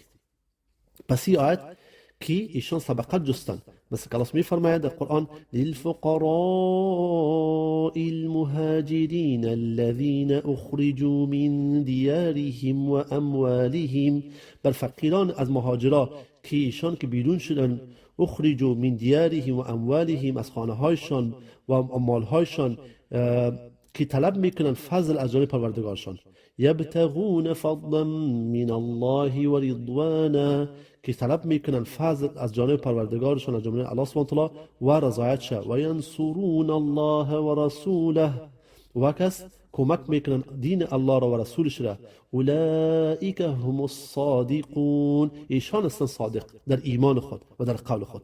و بالای تمام صحابه عقاید اهل سنت و جماعت است که بلندترین کس در بین مهاجرین و انصار کیست؟ ابوبکر است و عمر است و عثمان است و علی رضی الله عنه، که کلشان کس الله سبحانه پیشون راضی باشه از جمله مهاجرین بودن. ابوبکر هجرت کرد با رسول الله صلی الله علیه و آله و عمر و عثمان و علی رضی الله عنه. پس مهاجرین اول هستند، یعنی هر کسی را، هر مردم را الله سبحانه فضیلت خاص عطا کرده. الله سبحانه فضیلت عطا کرده بر پیغمبران بالای همه مخلوقات، و بر صحابه هر پیغمبر در وقت زمانشون بالای دیگه مردمی، و بالای بر امت رسول الله بالای تمام امت های دیگه، و برای همچنان برای امت بر صحابه رسول الله صلی الله علیه و بالای سایر امت. و در بین ازاک مهاجرین و در بین کل صحابه ابوبکر اول، دوم عمر، سوم عثمان و چهارم علی رضی الله عنه. و چی میکنن؟ و این موضوعی است در موضوع صحابه رسول الله صلی الله علیه و آله باعث ما کس متوجه باشیم. و طاعت النبی فی قوله لا تسبوا اصحابی، و همچنان اطاعت کردن رسول الله صلی الله علیه و که میفرمایند که بد نگوین بر اصحاب ما، فوالذی نفسی بیده، که قسم به ذاتی که نفس ما به دستش است. یعنی رسول الله میفرماید لو ان احدکم انفق مثل احد ذهبا، که اگر یکی از شما خرج کنین مانند کوی احد طلا، نمیرسین به یک از ایشان و حتی نصفش. یعنی که قدر زحمت کشیدن صحابه و کی عطا کرده؟ این فضل رحمت الله سبحانه عطا کرده. پس اگر ما میخوایم فضل رحمت، ما انسان فطرتا میخوایم مرتبه و مقام بلند داشته باشیم، میخوایم به پروردگار خود نزدیک باشیم، پس چی بکنیم؟ از الله سبحانه میخوایم، از فضل رحمتش از الله سبحانه میخوایم. و ضرور نیست که ما مرتبه و مقام صحابه رو بگیریم، ولی الله سبحانه به ما نصیب کنه با ایشان یک جای در جنت فردوس باشیم. ضرور نیست که ما به طور مثال یگان مراتب است که خلاص شده. یک اولاد نمیتونه کار تقاضا کنه که من میخوام مثل پدرم واره عقد داشته باشه در خانه، من مثل مادرم واره کس، یعنی الله سبحانه من عقبت بالای دیگه خواهرا برادرم. امکان نداره که یک خواهر و یا حقوقش یا مرتبه و مقامش مانند مادر باشه بالای اولادهای دیگه یا خواهرای و برادرای دیگه. او مرتبه و مقام رفت و ما دعا میکنیم که الله به ما نصیب کنه جنت فردوس با رسول الله صلی الله علیه و با صحابه از فضل رحمتش. به یک ما وارد دوست داریم تنها به می دلیلی و به فضل رحمت خود به ما نصیب کنه با ایشان. و این موضوع همچنان کس بیان میشه که یک وقتی یک مخالفتی رخ داد بین خالد بن ولید و عبدالرحمن بن عوف، و رسول الله صلی خالد بن ولید گفته که لا تسبوا اصحابی، یعنی که اصحاب من کس بد نگو. بس معنا نبود خالد بن ولید که اصحاب رسول الله صلی الله علیه و آله بود، بلکه یک کسی شک نیست که عبدالرحمن بن عوف در مرتبه و مقام بلندتر از خالد بن ولید بود، چون کسی از جمله اولین کسایی که مسلمان شده بودند. پس کسی در مجموع موضوعی است که در هر وقت زمانی الله فضیلت عطا میکنه و ما میخوایم از الله سبحانه و تعالی که به ما که مرتبه و مقام نزدیکی یعنی که عطا کنه در جنات فردوس با رسول الله صلی الله علیه و آله و با صحابهشان. و این موضوع را که قبول میکنه اهل سنت و جماعت کی ما جاء به الكتاب والسنه والاجماع من فضائله و مراتبهم، هر آن چیزی که در باب صحابه برتباط صحابه ذکر شده در قرآن و در سنت و اجماع امت، یعنی که اجماع علمای امت در موضوع که بهترین صحابه در بین صحابه رسول الله صلی الله علیه و اول ابوبکر صدیق رضی الله عنه است و دوم کس عمر رضی الله عنه و سوم عثمان رضی الله عنه و چهارم علی رضی الله عنه و کذالک شک نیست. پس ما در بینشان هیچ مخالفت نمیکنیم که اختلاف کنیم، ما کلشان دوست داریم خالص در رضای الله سبحانه و تعالی، ولی مرتبه و مقام است که به ما در وقت رسول الله صلی الله علیه و این موضوعات که ثابت شده بود و به شکلی که بر قرآن و سنت ثابت است و این باعث مردم از مسلمان از اهل سنت و جماعت بفهمند. متاسفانه ما این موضوع که نمیفهمیم که بهترین صحابه مثل که یادآور شدیم ابوبکر است، بعدا عمر، باز عثمان رضی الله عنهم اجمعین و علی رضی الله عنه و بعدا کس شیخ الاسلام ابن تیمیه میفرمایند که و یفضلون من انفق قبل الفتح، و کس فضیلت داره کسانی که خرج کردن در راه الله جان خود را مال خود را پیش از فتح مکه، یعنی که از جمله اولین کسایی مسلمان شدند و هو صلح الحدیبیه و که بود صلح الحدیبیه یعنی پیش از صلح الحدیبیه و قاتل و جنگ کردن در راه الله علی بالای آنانی که من انفق که خرج کردن من بعد و بعد از آن و قاتل و جنگ کردن در راه الله و یقدمون و همچنین فضیلت ثابت است از مهاجرین بالای انصار، یعنی که فضیلت مهاجرین بالای انصار که ثابت است، یعنی که الله فضیلت خاص عطا کرده بر مهاجرین بالای انصار. و این که در آیات های قرآن ثابت است که الله میفرماید که لا یستوی منکم من انفق من قبل الفتح و قاتل، مساوی نیست از شما آنانی که خرج کردن پیش از فتح و جنگ کردن، اولئک اعظم درجة من الذین انفقوا من بعد و قاتلوا، ایشان هستند در درجه و مقام بلندتر از آنان که خرج کردند بعد از آن و جنگ کردند و کلا وعد الله الحسنى. بس این موضوعات که اهل سنت و جماعت عقاید دارن این نیست که خودشان انتخاب کردن که بیاین کی اول فکر کنیم کی دوم فکر کنیم کی بالای کی فضیلت داره، مگه موضوعات است که در آیات های قرآن و حدیث رسول الله صلی الله علیه و ذکر شده. و همچنان الله سبحانه در قرآن میفرمایند سوره توبه والسابقون الاولون من المهاجرین والانصار، و کسانی که سبقت جستند در از صحابه اول از مهاجرین، این مرتبه اول است، مهاجرین مرتبه مقام بلندتر دارند و در بین مهاجرین ابوبکر اول، عمر دوم، عثمان سوم و علی رضی الله عنه چهارم. والذین اتبعوهم بإحسان رضی الله عنهم و رضوا عنه، و آنانی که بعضیشان که به عقبشان آمدن به نیکی و به خوبی راضی است الله از ایشان و ایشان است راضی از الله سبحانه و تعالی. پس یک است یعنی که مهر است که الله سبحانه و تعالی گذاشته که الله سبحانه از ایشان راضی است. لقد تاب الله على النبي والمهاجرين والانصار، و در اینجا باز هم الله سبحانه و تعالی ذکر میکنه مهاجرین را، کسانی که هجرت کردند از مکه بالای انصار. للفقراء المهاجرين الذين اخرجوا من دیارهم و اموالهم، و در آیت 8 سوره حشر همچنان بر فقرای مهاجرین کسانی که بیرون شدن از خانه هایشان و مال هایشان، یعنی بیرون کرده شدن.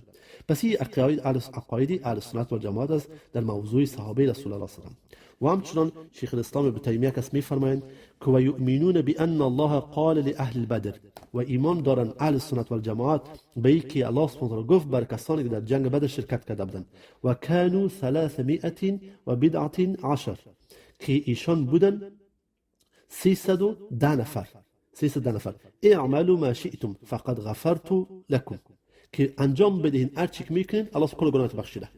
یعنی که مردمای اهل بدر اگر بعض گناه کبیره رو انجام میداد الله سبحانه بخشیده. این از جانب الله سبحانه و تعالی است، یعنی کل گناهش بخشیده تا که میمونن کل گناه از ما بخشیده شده کسایی که در جنگ بدر شرکت کردند. و این موضوعی است که یک شخص بود که اعضای فامیلش در مکه بود و خودش در مدینه بعض احوال را بر یک خانم داد که او رو ببره و بر قریش برسانه. یک خبری از یعنی که جاسوسی کرد گفتی مردم در مقابل رسول الله صلی الله علیه و صحابه، و این جبرئیل اسلام بر رسول الله وحی آورد از جانب الله سبحانه و تعالی و رسول الله علی رضی الله عنه و عمر و یک صحابی دیگر فرستادن تا این خانم پیدا کنند. خانم پیدا کردن و گفت کجاست خطی که داده بود صحابه ببخشید. و این خانم گفت پیش من نیست. گفته میگی کی در کجاست و یا است که تمام لباس ما بیرون کنیم. و زن که زودم خط کشید. شما فکر کنید مشرک و کافر در اون وقت عزت حیای خود متوجه بود. امروز که وقت زمان شده که تا مشرک به نام مشرک تا نماده و کسی یعنی عزت کسی چیز فطری است که او را پیش مردم نماده. پس به هر صورت پس صحابه وقت در خانه در مدینه آمدن و فهمیدن که خط کی نوشته کرده. پیغمبر خاصش گفته این کار تو کردی؟ گفت یا رسول الله والله کس تک مزروی از این نکردم که در مقابل شما جاسوسی کنم یا کس اخبار شما برسانم. من یک معلومات یعنی پیش کرده که اینقدر نقص بر مسلمانان نمیرساند، ولی چون فامیل ما در مکه پیش از او اسیر است، من خواستم یک کار کنم که به فامیل اذیت نرسانم که سکی به طرف ماست. عمر رضی گفت یا رسول الله اجازه بده که سر از این منافق ببرم. گفت عمر این کس که در جنگ بدر شرکت کرده پس خلاص کل گناهش بخشیده. سبحان الله. شما بس فکر کنید پس به ما ثابت است و عقاید اهل سنت و جماعت است کسانی در جنگ بدر شرکت کردن پس ایشان کس الله سبحانه تمام گناهش بخشیده. و الله سبحانه در سوره توبه آیت 117 میفرمایند که لقد تاب الله علی النبی والمهاجرین والانصار که پیشتر تلاوت کردیم که به درستی الله سبحانه بخشیده و کس توبه پذیرفته توبه مهاجر و انصار، یعنی که به توبه بازگشت الله سبحانه بالایشان. و همچنان این عقاید اهل سنت و جماعت است که و بانه لا يدخل النار که به اینکه داخل نمیشود در آتش احد بایع تحت الشجره، هیچ یک صحابی که در زیر درخت کست با رسول الله صلی الله علیه و آله بیعت کردن، بیعت الشجره که میگن کما اخبر به النبی صلی الله علیه و آله، چون که رسول الله صلی الله علیه و آله در حدیث خبر ساخته که بل لقد رضی الله عنهم و رضوان، بلکه الله سبحانه شان راضی شد. وقتی یک بار الله سبحانه از کس راضی شد دوباره ناراض نمیشه. و رضوان و ایشان از الله راضی شدن راضی هستند. و کانوا اکثر من 1400 که ایشان بودن زیادتر از 1400 نفر، 1400 نفر بودن که الله سبحانه ایشان را بخشید و کس یعنی گناه کبیره و صغیرشان و از ایشان راضی شد. و بعد از او کس که هیچ وقتی ناراض نمیشه الله سبحانه از ایشان و ایشان کس از اهل نیست که داخل جهنم شوند. کی صحابه را به نام اصحاب بیعت الرضوان یاد میکنه. بیعت الرضوان کسانی که بیعت کردن و الله سبحانه پیشان راضی شدن. و سبب از بیعت این بود که وقت پیغمبر صلی الله علیه و آله از مدینه به طرف مکه و برای اراده از اینکه عمره کنن و با ایشان کس اصحابشان بود که بیشتر یاد باشیم که 1400 نفر بودن و کسی ها تنها هدفشون بود که عمره کنن. وقت در حدیبیه رسیدن یک جای نزدیک مکه در راه جده، یعنی که در راه جده طرف مکه که میرین در اونجا در قسمت یک جای به نام حدیبیه در اینجا کس مشرکا کس ایشان را اجازه نداد و پیغمبر منع کرد نزدیکی به مکه بیاین، یعنی با ایشان صلح امضا کرده بودن که میتونین بیاین و عمره را انجام بدین در مکه. وقتی ایشان که در حدیبیه رسیدن مشرکین کس از این مایلی خود شکستاندن و الله به قرآن میفرماید که و ما كانوا اولیاءه ان اولیاءه الا المتقون، که درباره صحابه الله سبحانه و تعالی در اینجا کس بیعت رضوان شد در حدیبیه و الله سبحانه و تعالی کس یعنی که از ایشان راضی شد و ایشان کس از الله سبحانه و تعالی راضی هستند. و الله در قرآن در سوره فتح میفرمایند که ان الذين يبايعونك انما يبايعون الله يد الله فوق ایدیهم، آنانی که با تو بیعت کردن به درستی ایشان بیعت کردن با الله سبحانه و تعالی و دست الله بالای دستهایشان بود، یعنی که ایشان کس دستهای خود را با دست الله پیغمبر سبحانه بیعت کردن و الله میفرماید که اصلا در حقیقت بیعت با الله سبحانه کردن. و الله میفرمایند در سوره فتح که پیشتر تلاوت کردیم که لقد رضی الله عن المؤمنین اذ یبایعونک تحت الشجره، که به درستی الله راضی شد از آن مؤمنانی که با تو بیعت کردن در زیر درخت. فعلم ما فی قلوبهم، الله سبحانه میفهمید و میدانست که چیز در قلبهایشان بود. فانزل السکینه علیهم و اثبتهم و اثابهم فتحا قریبا، که الله برایشان نازل که سکینه آرامش قلبی ده و برایشان کس عطا کرد الله سبحانه و تعالی، یعنی فتح نزدیکه، یعنی که بعد از کس مدت کمی فتح مکه رخ داد. و همچنین اهل سنت و جماعت به این عقاید هستند بر کسایی که الله رسول الله بشارت جنت داده در دنیا ما هم او را قبول میکنیم و به این کس یعنی ایمان داریم که رسول الله صلی الله علیه و به بعض از اصحاب خود در حیات زندگیشون بشارت جنت داد که و یشهدون بالجنه لمن شهد له رسول الله صلی الله علیه و کالعشره، که بر کسانی که رسول الله صلی الله علیه و بشارت جنت داده به او کس گواهی میدهند، مانند 10 صحابی که پیامبر در یک وقتی برشون گفت که شما کس یعنی برشون بشارت جنت داد. و صحابی دیگر، یعنی تنها برای 10 نفر رسول الله صلی الله علیه و بشارت جنت نداره. ما اسناد داریم و بسیار صحابه و با شکل‌های مختلفی پیامبر صلی الله علیه و یعنی که بشارت جنت داده.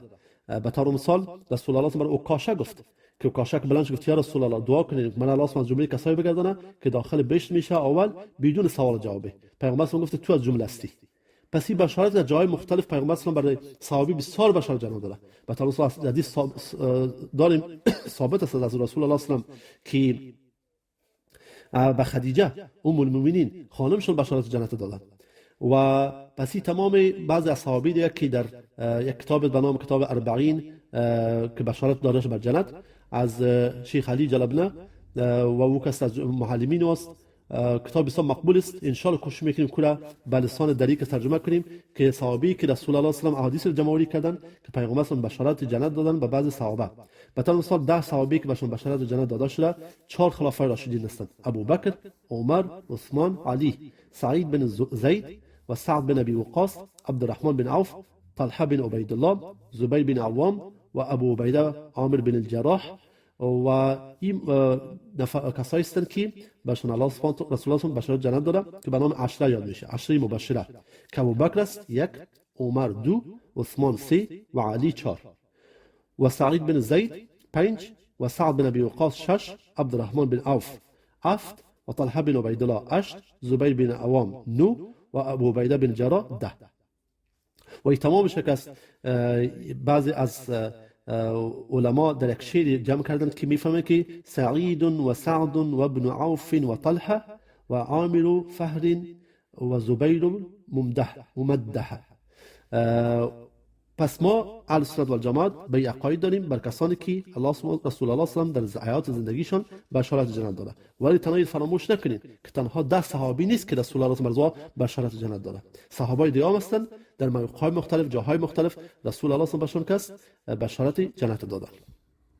و ما اسناد قوی داریم متواتر که علی رضی الله عنه میفرمایند که بهترین از این امت که بعد از پیامبر صلی الله علیه و ابوبکر است، بعد عمر و یثلثون بعثمان و سیوم عثمان گفتن و یربعون بعلی و چهارم علی رضی الله عنه را ذکر کردن.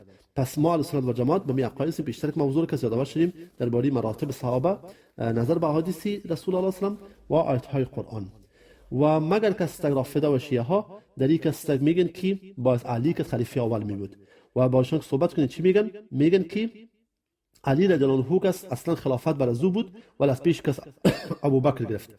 ما با یکی از امامای شیعه سالهای گذشته در سیدنی بود یک مباحثه داشتیم و ما بهش گفتم من پیش یک سوال دارم، آیا علی را کس رسول الله صلی الله علیه و الله سبحانه بهش خلافت داده بود یا خودش کس؟ گفت نه، الله سبحانه بهش خلافت داده بود. خب گفتم بر کسی که الله سبحانه خلافت میده از پیش از او اول ابوبکر میگیره علی خاموش است، باز عمر میگیره علی خاموش است، باز عثمان میگیره باز علی خاموش است و الله بهش دادم چرا جنگ نکرد؟ گفت بخاطر صلح و بخاطر اتفاق بین مسلمان ها. گفتم پس تو خیلی کیستی که مو در بین مسلمان ها به اتفاقی آوردی 1400 سال بعد که علی رضی الله کار نکرد و میفهمیم بالله قسم است، الله شاهد است. گفته خودت کس آماده کردی خودت به بس و ما آماده نیستم و باعث کس وقتی که کتابا یار پیش خود جمع کردم و کس می باشه بود بحث میکنیم. آن که من هیچ کس آماده نبودم و وقتی به او تعیین کردم و وقت خبر بود و ما هم خبر بودم. پس این موضوع است که شیعه ها کس در بین مسلمان ها میخواین اختلاف پیش کنن و همچنان کس کما اجمع صحابه على تقدیم عثمان بالبیعه که به می شکل که صحابه در یک اجماع کردن یعنی اختلاف ندارن که عثمان رضی الله عنه فضیلتش بلندتر است از علی رضی الله عنه و به می دلیل خلافت خلیفه سیوم هستند. و این باید هم کس فراموش نکنیم که شیخ الاسلام ابن تیمیه می فرمایند در موضوع علی رضی الله عنه و همچنان عثمان رضی الله عنه که میفرمایند که مع ان بعض اهل السنه كانوا قد اختلفوا في عثمان و علی، که بعضی از اهل سنت و جماعت، بعض علمای هستند که اختلاف کردن در فضیلت عثمان و علی رضی الله عنه، ولی هیچ کس اختلاف ندارن که فضیلت ابوبکر و عمر را. بعد اتفاقهم على تقدیم ابی بکر و عمر، که بعد از اتفاقشان به فضیلت ابوبکر و عمر، ایهما افضل، کدام از فضیلتش بلندتر است؟ فقدم قوم عثمان، بعضی از گروه از مسلمان ها گفته عثمان رضی الله عنه، و سکتوا او ربعوا علی بعلی، و یا ایست خاموشی اختیار کردن و یا ایست گفتن که چهارم کس علی رضی الله عنه است. و قد قوم علی، و بعضی از اهل سنت و جماعت، یعنی بسیار گروه کمی از علما میگن که علی رضی الله عنه فضیلت زیادتر است. و قوم توقفوا، و قوم که در این موضوع کس خاموشی اختیار کردن. لكن استقر امر اهل السنه على تقدیم عثمان ثم علی، ولی کس اهل سنت و جماعت دیگه که در جمهور بیستن که فضیلت عثمان رضی الله عنه بالای علی رضی الله عنه. پس دیگه که 4 رأی است. رأی اول مشهوری است که ابوبکر اول، دوم عثمان رضی الله عنه، دوم عمر رضی الله عنه، سوم عثمان و چهارم علی رضی الله عنه. رأی دومی است که ابوبکر برز عمر برز عثمان در مقابل علی رضی الله عنه کس خاموشی اختیار کردند. رأی چهارم کس میگن ابوبکر اول، دوم عثمان، سوم علی، چهارم ببخشید اول ابوبکر، دوم عمر، سوم علی، چهارم عثمان. پس این 3 رأی است که اولش کس ابوبکر اول، عمر دوم، عثمان سوم و چهارم علی. این که مشهور است در بین اهل سنت و جماعت عام است. و دوم رأی است که ابوبکر اول، دوم عمر، سوم عثمان، چهارم در مقابل علی رضی الله عنه خاموشی اختیار کردند. پس در اینجا کس یعنی که هم موضوع اول شد. در سوم کس ابوبکر اول، دوم عمر، سوم علی، چهارم عثمان. و در چهارم گفتند که رأی چهارم که ابوبکر اول، دوم عمر برز کس که هیچ موضوع رو بیان نکردند که عثمان رضی الله عنه کس فضیلت زیادتر است و یا علی رضی الله عنه. ولی هیچ کدام از اهل سنت و جماعت اختلاف ندارند که خلیفه اول بر رأی جمهوری صحابه و خود علی رضی الله عنه اول ابوبکر، دوم عمر، سوم عثمان و چهارم علی رضی الله عنه. چرا علی رضی الله عنه با کلش بیعت کرده. پس در موضوع فضیلت مثل که یاد شدیم یک اختلاف بین اهل سنت و جماعت بعض گروه خرده است و در موضوع خلافت هیچ اختلاف وجود نداره. مثل شیخ الاسلام ابن تیمیه میفرمایند که و این كانت هذه المسأله مسأله عثمان و علی، که چون این مسئله عثمان و علی لیست من الاصول، این موضوع اصولی و عقاید نیست که دو کس یک نفر کس مخالفت کنه، ولی رأی جمهور کس از اهل سنت و جماعت است که لکن که مسئله خلافت است. در موضوع از یک فضیلت کلا موضوعی نیست و در موضوع خلافت این موضوع عقیدوی است که مردم یک کس بگه که نه خلیفه اول کس علی بود و عمر و ابوبکر و عمر و عثمان از پیش کس یعنی بس ظلم گرفتن و نوذ بالله خلافت. پس این موضوع عقیدوی است که کی کس پیش میکنن؟ ایده شیعه ها پیش میکنن و رافضه.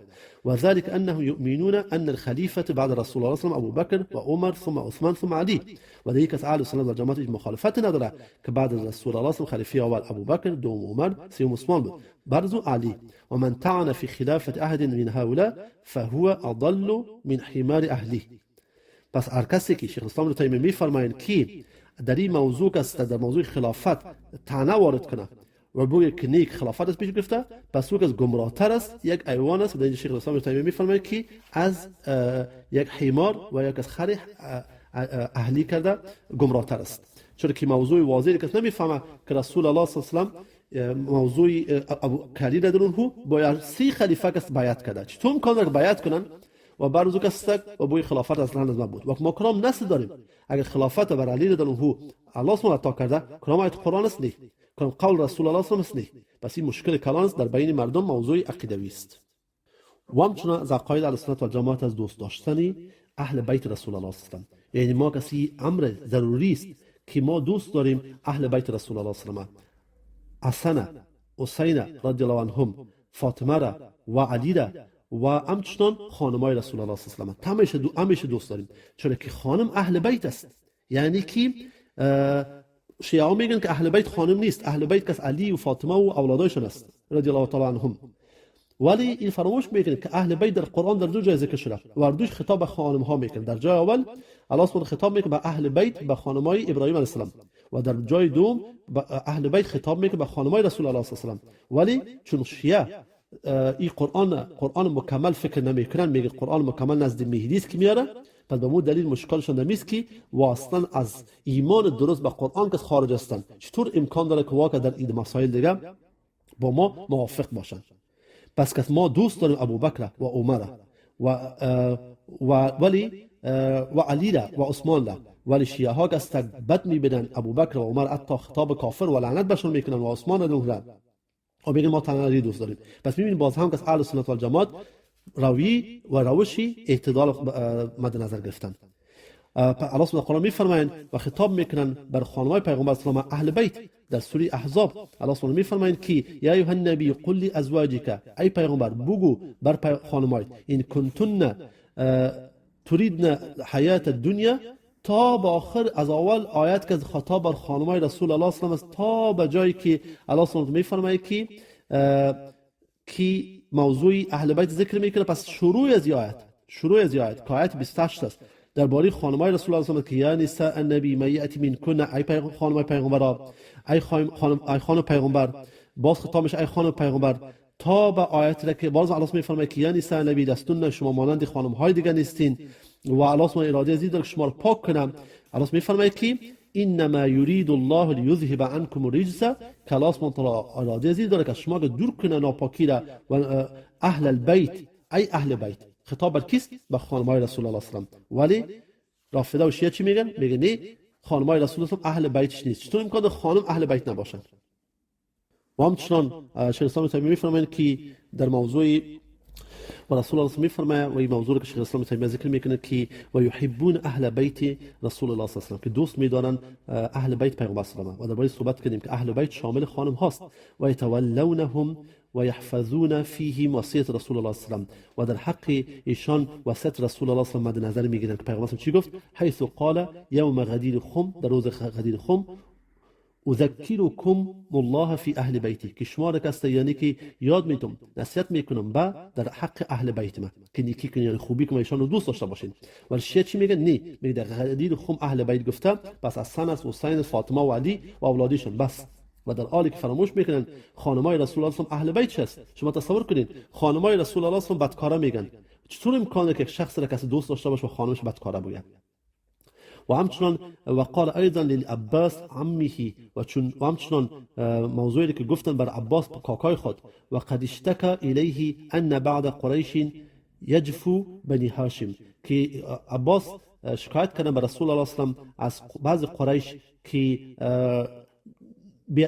یعنی که در مقابل بنی هاشم احترام درست ندارن. فقال پیغمبر صلی الله گفت که والذی نفسی بیده، قسم به ذاتی که نفس ما به دست اوست، لا یؤمنون حتی یحبکم، ایشان مؤمن نمیشن مکمل تا وقتی که دوست نداشته باشن شما را ولی قرابتی و همچنان اهل بیت مرا.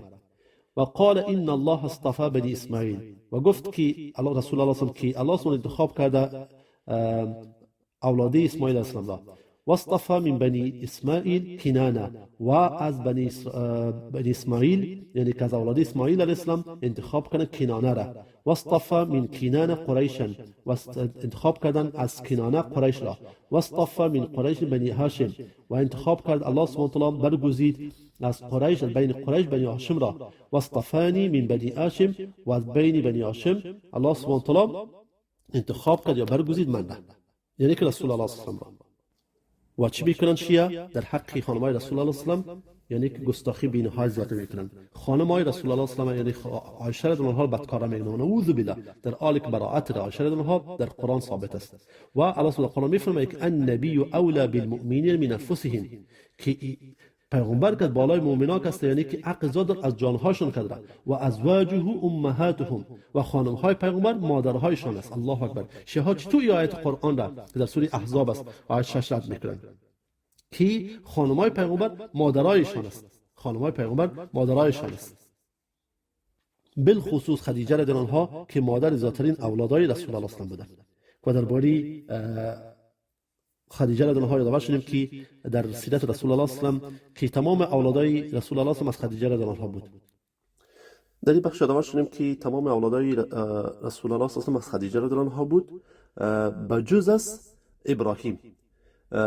پس که رسول الله صلی الله علیه و 4 دختر داشتن و 3 فرزند.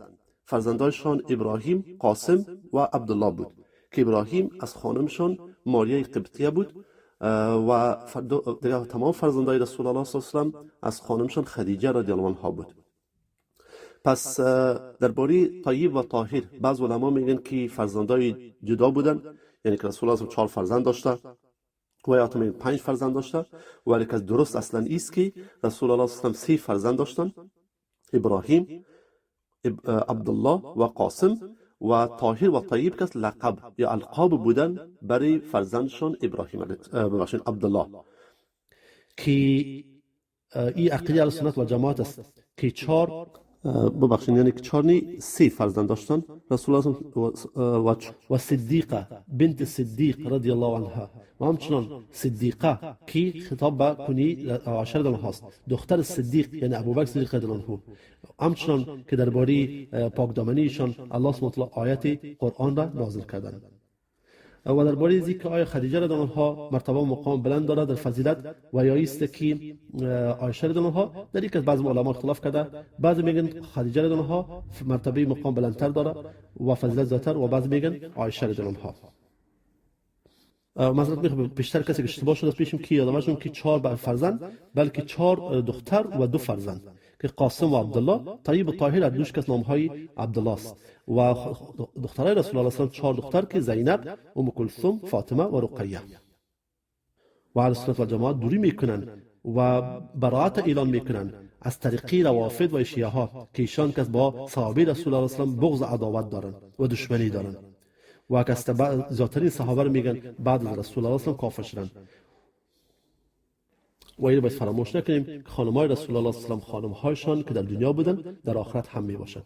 و می قول شیخ الاسلام ابن تیمیه که ما که دوری میکنیم و کستک از گفتار شیعه ها و مردم های دیگه که طعنه وارد میکنن در حق خانم‌های رسول الله صلی الله علیه و سلم، و ما دوست داریم تمام خانم‌های رسول الله صلی الله علیه و سلم چون که مادرهای ما هستند که رسول الله صلی ازواج رسول الله صلی الله علیه و سلم امهات المؤمنین و یؤمنون بانهن ازواجه فی الاخره، که ایشان که خانم‌های پیامبر صلی الله میباشند در آخرت هم چنان، و بالخصوص خدیجه رضی الله عنها که مادر زیادترین اولادای رسول الله صلی الله علیه و سلم است و اولین خانم بود با ایمان آوردن به ایشان و به ایشان کمک کردن و همکاری کردن و به نزد رسول الله صلی الله علیه و مقام مرتبه ایشان بسیار بلند بود. و همچنان درباره عایشه رضی الله عنها یادآور شدیم.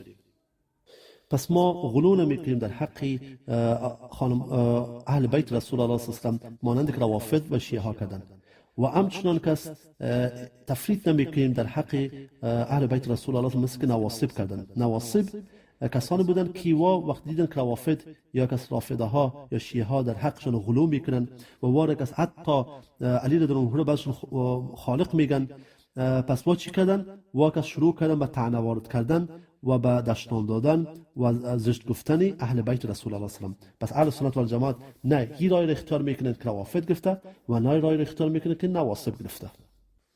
و این بود درس هفته 11 بخش 3 و صلی الله و رسول نبینا محمد و علی آله و صحبه اجمعین.